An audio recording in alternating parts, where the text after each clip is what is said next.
চলে এসেছি আমরা দার্জিলিংয়ে। Welcome to Darjeeling. তো অনেকটা পথ আমরা মানে জার্নি করে পাবং থেকে পানবু থেকে আমরা চলে এসেছি এখন দার্জিলিংয়ে। তো এই 3 দিন এখানে আমরা থাকবো আর এইভাবেই তোমাদের সাথে ছোট্ট ছোট্ট ভিডিও আমি শেয়ার করব। তো সাথে থেকো, আশা করি খুব ভালো লাগবে। তো এখন আমরা যাচ্ছি একটু লাঞ্চ করতে।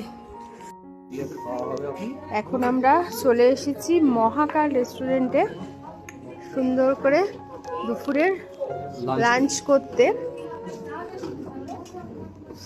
একদম স্পেশাল মাটন থালি নিয়ে নিয়েছি, ভাত, স্যালাড, মাটন, ডাল, সবজি, আলু ভাজা, বেগুন ভাজা, সিমাই, চাটনি, পাঁপড়, আর এদিকে আছে স্যালাড। আর এই যিনি খাচ্ছে স্পেশাল ভেজ থালি, আর সুমি খাচ্ছে এগ থালি, আর দাদারটা এখনো আসেনি। দাদা হচ্ছে মাটন কষা আর বাটার রুটি নাকি।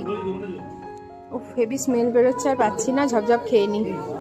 খাওয়া দাওয়া কমপ্লিট হয়ে যাওয়ার পর আমরা একটু হোটেলে গিয়ে রেস্ট নিয়েছিলাম, তারপরে বেরিয়ে গেছি মেলে একটু ঘুরবো বলে সন্ধেবেলা, আর টুকিটাকি এটা ওটা একটু খাওয়া দাওয়া করব।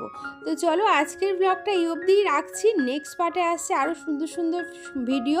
তো প্লিজ যদি এখনও সাবস্ক্রাইব না করে থাকো সাবস্ক্রাইব করে নাও, আর অবশ্যই একটা লাইক করো আর কমেন্টস করো। আর আজকের মিনি ব্লগটা কেমন লাগলো অবশ্যই কিন্তু সেটা জানাতে ভুলো না। ভালো লাগলে একটা শেয়ার করে দিও। তো চলো টাটা।